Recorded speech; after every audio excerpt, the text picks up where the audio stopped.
Hello everyone, welcome back to my channel. আমি পর্ণা। আজকে আমি তোমাদের শেখাবো 36 size bra cut blouse cutting and stitching. তো ভিডিওটা শুরু করা যাক।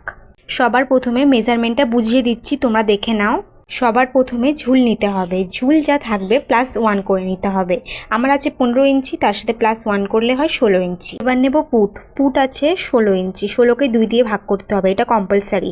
ভাগ করে হয় 8 ইঞ্চি, 8কে ভেঙে আমি 6 ইঞ্চি নিয়েছি। পুট কীভাবে ভাঙতে হয় আমি তোমাদের ভিডিও দিয়ে দেবো খুব তাড়াতাড়ি।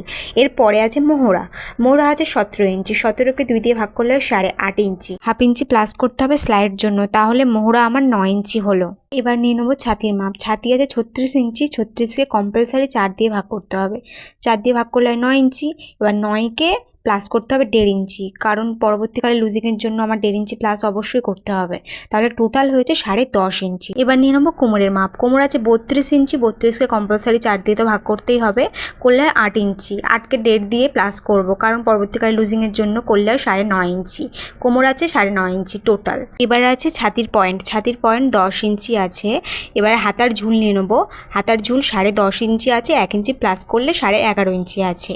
এরপর আছে মুহুরি, মুহুরি আছে 11.5 ইঞ্চি, 2 দিয়ে ভাগ করতে হবে, করলে হয় 5.75 প্লাস 1.5 ইঞ্চি করতে হবে পরবর্তীকালে লুজিংয়ের জন্য, সেম করলে হয় 7 ইঞ্চি 2 সুত। এরপর আছে গলার ঝুল 6.5 ইঞ্চি, তারপর আছে পিঠের ঝুল 10.5 ইঞ্চি, আর গলার চওড়া আছে 2 ইঞ্চি 2 সুত। এটা আছে আমার ফুল মেজারমেন্ট। তোমরা বুঝে নিয়েছো ভালো করে? তোমরা যদি বুঝতে না পারো আমাকে কমেন্ট করো, আমি রিপ্লাই দিয়ে দেবো। এবারে পেপার কাটিং করে নেবো। পেপারটা 2 ভাঁজে ভাঁজ করলাম, ভাঁজের দিকটা আমার দিকে আছে। সবার প্রথমে নিতে হবে ঝুল, ঝুল যা থাকবে +1 করে নিতে হবে। আমার আছে 15 ইঞ্চি ঝুল, তার সাথে 1 প্লাস করলে হয় 16 ইঞ্চি। নিয়ে দাগ দিলাম, দুটো দাগ দিলাম, কারণ দাগটাকে স্ট্রেট করার জন্য, দিয়ে স্কেল দিয়ে দাগটাকে স্ট্রেট করে দিলাম 16 ইঞ্চিতে। এখান থেকে নিতে হবে পুটের মেজারমেন্ট। পুট আছে 16 ইঞ্চি, 16কে 2 দিয়ে ভাগ করলে হয় 8 ইঞ্চি। 8কে ভেঙে আমি 6 ইঞ্চিতে নিয়েছি। পুট কীভাবে ভাঙতে হয় আমি খুব তাড়াতাড়ি ভিডিও দিয়ে দেবো। এখান থেকে নিয়ে নেবো Mohra straight line, Mohra straight line নিয়ে নেবো। পুট যা থাকবে +1/2 ইঞ্চি করে নিয়ে নেবো। আমার পুট ছিল 6 ইঞ্চি, +1/2 ইঞ্চি করে মোহরা স্ট্রেট লাইনটা নিয়ে নেবো, মানে 6.5 ইঞ্চি। নিয়ে দাগটাকে স্ট্রেট করলাম, আরেকটা দাগ দিলাম যাতে ছাতির লাইনটা স্ট্রেট হয়। এখান থেকে নিয়ে নেবো ছাতির লাইন। মোহরা স্ট্রেট লাইন যেখান থেকেই শেষ হয় সেখান থেকেই ছাতির লাইন শুরু হয়। এখান থেকে নিয়ে নেবো ছাতির লাইন। ছাতি আছে 36 ইঞ্চি, 36কে 4 দিয়ে ভাগ করলে হয় 9 ইঞ্চি। দিয়ে আমি 9 ইঞ্চিতে দাগ দিলাম, আর 1.5 ইঞ্চি দিলাম এক্সট্রা পরে লুজিং করার জন্য। নিচে নিয়ে নেবো কোমরের মেজারমেন্ট। কোমর আছে 32 ইঞ্চি, 32কে 4 দিয়ে ভাগ করলে হয় 8 ইঞ্চি। আর 1 ইঞ্চি দিলাম পিছনে টেকেনের জন্য, যেহেতু এটা ব্যাক পার্ট আর ফ্রন্ট পার্ট একসাথে কাটিং হচ্ছে। আর 1.5 ইঞ্চি দিলাম পরে লুজিং করার জন্য। ছাতির লাইন আর কোমরের লাইন, এই দুটি লাইনকে স্ট্রেট লাইন টেনে দিলাম। এবার মোহরা শেপ দিয়ে দেবো। মোহরা শেপ দেওয়ার জন্য মোহরা স্ট্রেট লাইনের মিডিল নিতে হবে, মানে 6.5 ইঞ্চির মিডিল নিতে হবে। নিয়ে নিলাম, আর এই কোণ থেকে 1 ইঞ্চি তুলতে হবে। এটাই আমাদের সামনের মোহরা, এটাই আমাদের পিছনের মোহরা। এবার এই 3টে লাইনকে ফ্রেঞ্চ কার্ভ স্কেল দিয়ে শেপ দিয়ে দেবো। আমাদের মোহরা শেপ দেওয়া কমপ্লিট। মোহরা শেপ দেওয়ার পর তোমরা কিন্তু অবশ্যই মোহরার মেজারমেন্টটা মিলিয়ে নিও, যে তোমাদের মেজারমেন্টের সাথে মিলছে কিনা। মোহরার মেজারমেন্টটা আমার কিন্তু মেলেনি, আমার আসার কথা 9 ইঞ্চি, এখানে এসছে 8.5 ইঞ্চি। এই মেজারমেন্টটা যদি আমি নিয়ে নিতাম তাহলে প্রচণ্ড টাইট হয়ে যেত। 1/2 ইঞ্চি টাইট মানে প্রচণ্ড টাইট।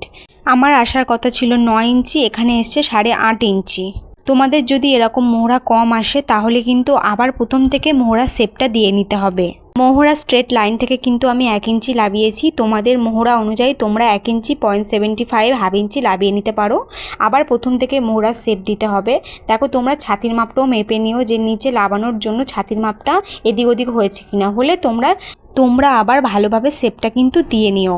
এবার মোহরা স্ট্রেট লাইনটার মিডিল নিতে হবে। 7.5 ইঞ্চি মোহরা স্ট্রেট লাইন লেবেছে, কিন্তু লাবার পর আমরা মোহরার শেপটা আবার কিন্তু ফ্রেঞ্চ কার্ভ স্কেল দিয়ে দিলাম। এবার মোহরা চেক করে নেব যে আমাদের 9 ইঞ্চি আসছে কিনা। দেখো আমি পুরো প্রপার 9 ইঞ্চি পেয়ে গেছি। এবার নিচ থেকে নিয়ে নেবো বেল্টের মাপ। বেল্টের মাপ আমি 3 ইঞ্চি নিয়েছি, নিয়ে স্ট্রেট লাইন টেনে দেবো। যারা ব্লাউজ দেখেছো কম বেশি সবাই জানো যে বেল্টের একটা শেপ হয়। এখান থেকে বেল্টের শেপ দেওয়ার জন্য 0.75 তুলে হালকা হাতে আমি এখান থেকে শেপ দিয়ে দেবো। এবার ওপরে গলার চওড়ার মেজারমেন্টটা নিয়ে নেবো। গলার চওড়ার মেজারমেন্ট নিলাম 2 ইঞ্চি 2 সুত। এবার গলার ঝুল নিয়ে নিলাম, মানে গলার লম্বা নিলাম 6.5 ইঞ্চি। নিয়ে নিচের চওড়াটা নিলাম 3 ইঞ্চি একটু খেলানোর জন্য। এবার স্কেল দিয়ে বক্স করে নেবো, একটা বক্স করে নেবো। এই বক্সের ভিতরেই আমরা শেপ দেব। ফ্রেঞ্চ কার্ভ স্কেল দিয়ে পুরো রাউন্ড শেপ করে দেবো। গলার ঝুলের নিচ থেকে 1 ইঞ্চি তুলতে হবে, এটা সব সাইজের জন্য ফিক্সড। আর মোহরার সাইড থেকে 2.5 ইঞ্চি দাগ দিতে হবে, এটাও সব সাইজের জন্য ফিক্সড। বেল্টের ওপর থেকে কাপের মেজারমেন্ট নিতে হবে। 36 সাইজ ব্লাউজের জন্য 6 ইঞ্চি কাপ কিন্তু পুরো পারফেক্ট সাইজের কাপ। এবার এই 3টে দাগকে হালকা হাতে ডট ডট করে কিন্তু রাউন্ড শেপ করে দিতে হবে। পুরো একেবারে কেউ দিতে চেষ্টা করবে না রাউন্ড শেপটা, ডট ডট ডট ডট করে কিন্তু 3টে দাগকে পুরো রাউন্ড শেপ দিয়ে দেবে। কাপের এক সাইড থেকে 3 ইঞ্চি তুলতে হবে, অপর সাইড থেকেও কিন্তু 3 ইঞ্চি তুলতে হবে। আর যে কাপের মেজারমেন্টটা নিয়েছিলাম 6 ইঞ্চি, 6 ইঞ্চির মিডিলে মানে 3 ইঞ্চিতে একটা দাগ দিতে হবে, মিডিল বের করতে হবে।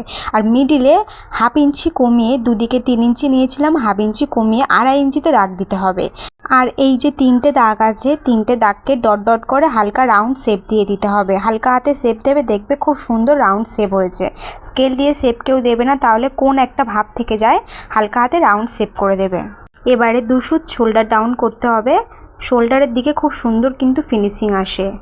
দিয়ে দাগটাকে স্ট্রেট করব। দেখো আমার পুরো ড্রয়িং করা কমপ্লিট। এটা যেহেতু 2 ভাঁজে ভাঁজ করেছিলাম পেপারটা, আমি কেটে নেব। কাটিং করা কমপ্লিট। এবার আমরা ব্যাক পার্টটা কাটিং করে নেব। ব্যাক পার্ট কাটিং যদি কেউ করতে না পারো, স্কেল দিয়ে স্ট্রেট লাইন টেনে দেবে, দিয়ে কেটে নেবে। ব্যাক পার্টটা কাটিং করা কমপ্লিট। এবার আমি ফ্রন্ট পার্টটা কাটিং করে নেব। সবার প্রথম বেলটা কাটিং করে নিলাম, তারপর গলার যে রাউন্ডটা আছে গলার রাউন্ডের দিকটা কাটিং করে নেব। কাপটাও কাটিং করে নিয়ে নিলাম। এবার 2 নম্বর পার্টটাও কাটিং করে নেব। দেখো 2 নম্বর পার্টটাও কাটিং করে নিয়ে নিলাম। দেখো আমি আবার দেখিয়ে দিচ্ছি, এটা 1 নম্বর পার্ট, এটা 2 নম্বর পার্ট, এটা এস পার্ট, এটা 3 নম্বর পার্ট, এটা 4 নম্বর পার্ট। আর এই যে পার্টটা বেরিয়েছে, আমি যেহেতু 2 ভাঁজে ভাঁজ করেছিলাম পেপারটা, এটা পিছনের পার্ট মানে ব্যাক পার্ট। এই পেপারগুলো আর বাড়ালাম না, সরাসরি লাইলন কাপড়ের ওপর রেখে বাড়িয়ে নেব। ব্যাক পার্ট আমাদের বাড়াতে হবে না, সেম টু সেমভাবে ড্রয়িং করে নেব। যেরকম পেপার কাটিং করেছি সেম টু সেমভাবে ড্রয়িং করে নেব। এস পার্টও আমাদের বাড়াতে হবে না, মানে 3 নম্বর পার্ট যেটা, সেটা আমাদের বাড়াতে হবে না। সেম টু সেমভাবে পেপার কাটিংয়ের মতো ড্রয়িং করে নেব। 3টে পার্ট আমাদের বাড়াতে হবে, 1 নম্বর পার্ট, 2 নম্বর পার্ট আর 4 নম্বর পার্ট। 3টে পার্ট আমাদের বাড়িয়ে নিতে হবে। পেপার কাটিংটা লাইলন কাপড়ের ওপর রেখে সেম টু সেমভাবে ড্রয়িং করে নিলাম। এবার আমরা বাড়িয়ে নেব। ব্যাক পার্ট আর এস পার্ট বাড়াতে হবে না। দেখো বেল্ট পার্টটা বাড়িয়ে নিচ্ছি। বেল্টটা শুধু আমাদের 1 ইঞ্চি করে নিচের দিকে বাড়াতে হবে, আর কোনো দিকে কিন্তু কিছু বাড়াতে হবে না। 1 ইঞ্চি করে বাড়িয়ে নিলাম, নিয়ে দাগটাকে স্ট্রেট করে নিলাম। এবার আমরা কাপটা বাড়িয়ে নেব। কাপের এক সাইডে 1 ইঞ্চি 2 সুত, অপর সাইডেও 1 ইঞ্চি 2 সুত। আর হুপের ঘর যেদিকে হবে সেদিকে 1/2 ইঞ্চি, আর রাউন্ডের দিকেও 1/2 ইঞ্চি নিতে হবে। আর নিচের দিকে 1/2 ইঞ্চি নিতে হবে, কারণ যেহেতু সেলাই মার্জিন, নিচের দিকেও 1/2 ইঞ্চি নিতে হবে। নিয়ে নিচটা পুরো হালকা হাতে রাউন্ড করে দিতে হবে। স্কেল দিয়ে কেউ রাউন্ড দেবে না, হালকা হাতে দেখো রাউন্ড করে দেবে। আর যেদিকে হুপের ঘর হবে সেদিকে স্কেল দিয়ে রাউন্ড করবে, আর অপর দিকে হাত দিয়ে হালকা হাতে রাউন্ড করে দেবে। দেখো আমাদের কাপের পার্টটাও বাড়ানো কমপ্লিট। এবার বাড়িয়ে নেব 2 নম্বর পার্ট। 2 নম্বর পার্ট বাড়ানোর জন্য কাপের পার্টের রাউন্ডের মাপটা দরকার। রাউন্ডের মাপ এসছে 9 ইঞ্চি, আর 2 নম্বর পার্টের লম্বা আছে 3 ইঞ্চি। সেলাই মার্জিনের জন্য 1 ইঞ্চি প্লাস করে 4 ইঞ্চিতে দাগ দিয়ে দেবো। 4 ইঞ্চি দাগ দিলাম। আর চওড়াতে নিয়ে নেবো কাপের যে রাউন্ডের শেপটা এসছে, শেপের যে মাপটা এসছে 9 ইঞ্চি, নিয়ে একটা বক্স করলাম টেকেন দেওয়ার জন্য। এবার এই বক্সের মিডল বের করতে হবে। বক্সের মিডলটা বের করে নিলাম, নিচেও বের করলাম, ওপরেও বের করলাম। বের করে স্ট্রেট একটা লাইন টেনে দিলাম। এখান থেকে টেকেন দিতে হবে, যতটা করে কাপের সাইডে বাড়িয়েছিলাম ততটা করে টেকেন দিয়ে দেবো। 1 ইঞ্চি 2 সুত করে বাড়িয়েছিলাম, 2 সাইডে 1 ইঞ্চি 2 সুত করে টেকেন দিয়ে দেবো। এবার বক্সের বাঁ দিকে 1 ইঞ্চি ডাউন করতে হবে, তার নিচে 1/2 ইঞ্চি তুলে শেপ দিতে হবে। হালকা রাউন্ড শেপ দিয়ে দেবো, আর অপর দিকে 1/2 ইঞ্চি ডাউন করতে হবে। এবার টেকেনের মাথার দিকে এইগুলো স্কেল দিয়ে স্ট্রেট লাইন টেনে দেবো। 2 নম্বর পার্ট বাড়ানো কমপ্লিট। পিঠের ডিজাইনটাও কেটে নিয়েছি। নিচের চওড়া 3 ইঞ্চি দিয়েছি, আর পিঠের ঝুল দিয়েছি 10.5 ইঞ্চি। চৌকো শেপ দিয়ে দিয়েছি। এবার হাতাটা কেটে নেবো। দেখো 4 ভাঁজে কাপড়টা ফোল্ড করে নিয়েছি, ফোল্ডের দিকটা আমার সাইডে আছে। হাতার ঝুল আছে 10.5 ইঞ্চি, 1 ইঞ্চি প্লাস করতে হবে, প্লাস করলে হয় 11.5 ইঞ্চি। লম্বাতে 11.5 ইঞ্চি দাগ দিলাম, দুটো দাগ দিলাম যাতে দাগটাকে স্ট্রেট করতে পারি। ওপর থেকে 3 ইঞ্চি ডাউন করে নিলাম। তোমরা তোমাদের ছাতি অনুযায়ী ডাউন করে নেবে, 3 ইঞ্চি কি 3.5 ইঞ্চি। ডাউন করে দাগটাকে স্ট্রেট করলাম। এবার ওপর থেকে 1.5 ইঞ্চিতে দাগ দেবো। এখান থেকে নিতে হবে মোহরার হাফ। আমার মোহরা ছিল 17 ইঞ্চি, 17কে 2 দিয়ে ভাগ করলে 8.5 ইঞ্চি। 8.5 নিয়ে নেবো, আর 1.5 ইঞ্চি নিয়ে নেবো পরে লুজিং করার জন্য। আর নিচে নিয়ে নেবো মুহুরির মেজারমেন্ট। মুহুরি আছে 11.5 ইঞ্চি, 2 দিয়ে ভাগ করলে হয় 5 ইঞ্চি 0.75। দাগ দিয়ে আর 1.5 ইঞ্চি নিয়ে নেবো পরবর্তীকালে লুজিং করার জন্য। দিয়ে ওপরের লাইন আর নিচের লাইনকে স্ট্রেট লাইন টেনে দিলাম। এবার ওপরে যেখানে 3 ইঞ্চি ডাউন করেছিলাম তার মিডিল বের করে নিতে হবে। মিডিলটা বের করে নিলাম। এবার এরও মিডিল বের করতে হবে, এরও মিডিলটাও বের করে নিলাম। এবার ওপরের দিকে যার মিডিল বের করেছিলাম তাকে 1/2 ইঞ্চি ওপরের দিকে দাগ দিতে হবে। 1/2 ইঞ্চি দাগ দিলাম। দাগ দিয়ে এই যে 3টে মেজারমেন্ট আছে, এই 3টে মাপকে হালকা হাতে শেপ দিয়ে দেবো। দেখো হাতার শেপটা খুব সুন্দর আসে। আমার হাতার শেপ দেওয়া কমপ্লিট। এবার আমি কাটিং করে নেব। দেখো তোমাদের সুবিধার জন্য লিখেও দিলাম, এখানে 3 ইঞ্চি ডাউন করেছিলাম, 1.5 ইঞ্চি ওপর থেকে দাগ দিয়েছিলাম আর 1.5 ইঞ্চিটা এক্সট্রা পরবর্তীকালে লুজিং করার জন্য। এবার আমি কাটিং করে নেব হাতাটা। লাইলেন কাপড় কাটা কমপ্লিট, হাতার কাপড়টাও কাটা কমপ্লিট। এবার এই লাইলেন কাপড়টা মেন কাপড়ের উপর রেখে একটু বড় বড় করে কাটিং করে নেব। সেম টু সেম ভাবে কেউ কাটিং করবে না সেলাই করার সময়, তাহলে খুব অসুবিধা হবে। একটু বড় বড় করে কাটিং করবে, এক্সট্রা কাপড়টা স্টিচিংয়ের সময় কেটে বাদ দিয়ে দেবে। এবার আমি স্টিচিং করে নেব। যে লাইলেন কাপড়টা আছে আর মেন কাপড়টা, লাইলেনের কাপড়ের উপর মেন কাপড়টা রেখে পিন করে নেব। তোমরা কিন্তু অবশ্যই পিন করে নিয়ে স্টিচিংটা করবে, তাহলে খুব সুন্দর ফিনিশিং আসে, উবড়ো খাবড়া হবে না আর বড় ছোটও হবে না। সবগুলো পিন করা আমার কমপ্লিট। এবার আমি স্টিচিং করে নেব।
দেখো আমার লাইলেন কাপড় আর মেন কাপড় স্টিচিং করে নিয়েছি। আমি এক পারেরটা স্টিচিং করে দেখিয়ে দিলাম, তোমরা সেম টু সেম ভাবে অপর সাইডটাও স্টিচিং করে নেবে। আর ব্যাক পার্টে টেকেন দিয়ে নেবো। ব্যাক পার্টটাও আমি দেখো লাইলেন কাপড় আর মেন কাপড়টা একসাথে স্টিচিং করে নিয়েছি। ব্যাক পার্টে টেকেন দিয়ে নেবো। ব্যাক পার্টে টেকেন দেওয়ার জন্য 1.5 ইঞ্চি কাপড়টা এক্সট্রা যেটা নিয়েছিলাম পরবর্তীকালে লুজিং করার জন্য, সেটা ছেড়ে রেখে দিতে হবে। 1.5 ইঞ্চিটা ছেড়ে রেখে কাপড়টাকে ভাঁজ করে নিলাম।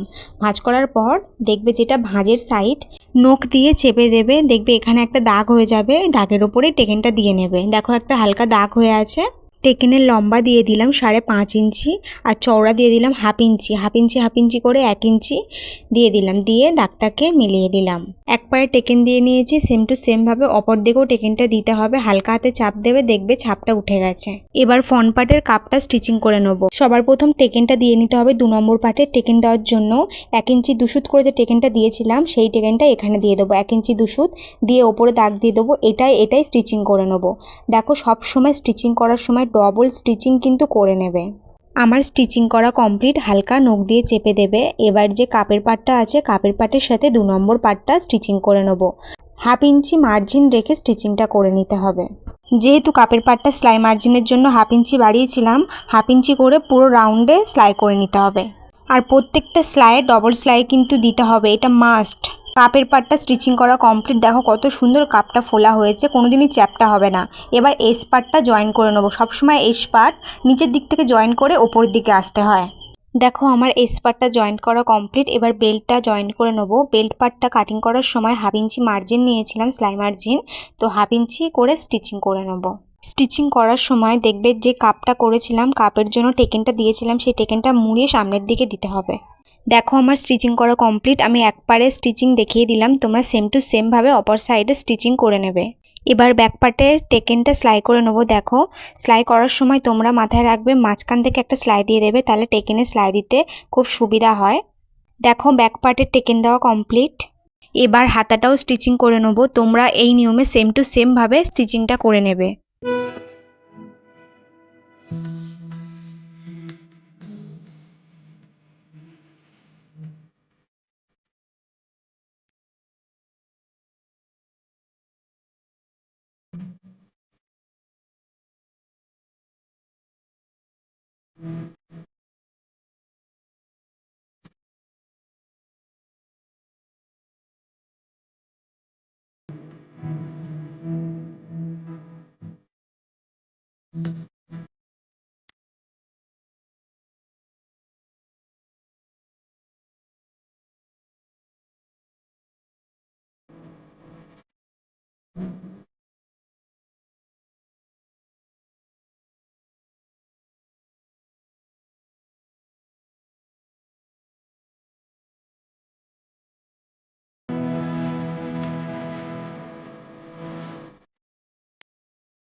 দেখো হাতার হেম সেলাই করা কমপ্লিট। মেন স্টিচিং করাগুলো তো আমি দেখিয়ে দিলাম, তোমরা এই নিয়মে স্টিচিংটা করে নেবে। দেখো পুরো ব্লাউজটা তো আমার কমপ্লিট হয়ে গেছে। এটা ফ্রন্টের লুক, দেখে নাও তোমরা। আর এটা ব্যাকের লুক, এটাও দেখে নাও তোমরা। খুব সুন্দর ফিটিংস অ্যান্ড ফিনিশিং আসে। তোমরা এই সূত্রের সাহায্যে ব্লাউজটা কাটিং অ্যান্ড স্টিচিং করে নেবে। আর আমার ভিডিও যদি তোমাদের ভালো লাগে তাহলে like, comment, share and subscribe করতে কিন্তু ভুলো না। বাই।